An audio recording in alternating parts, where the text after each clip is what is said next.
สวัสดีทุกคนเนาะตอนนี้อยู่กับจอว่าจอแชนแนลเนาะหรือว่าจอเอกวันเอกวันจอเนาะวันนี้จะมาป้วนก็ที่กากที่กาตังไม่เนาะมีมาเป็นเกม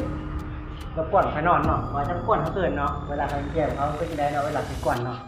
เขากวนเอาเวลาเขาอยากนอนเนาะนี่เอายิงหัวเข้าไปมันเป็นยังไงล่ะผมนอนไปแรงได้นี่ยังนั่งนอนไปแรงได้ก็ลายเดิมน้ำต่อไปต่อคนก็ลายเดิมน้ำมือสไนเปอร์เนาะคนหนึ่งในมืออะไรอันนึงไม่เป็นแปดเนาะคนหนึ่งมือสไนเปอร์เนาะ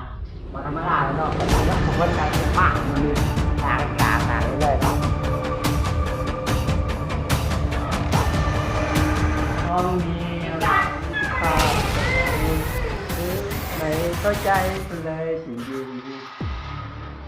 เรามีอะไรที่พลาดตรงไหนไม่เข้าใจเลยน้องใส่เลยเขาบอกจะเวลาไม่ได้เรื่องเนาะ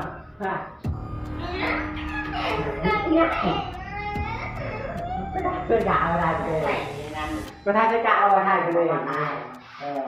แต่มีความกดดันจะนอนนะครับนอน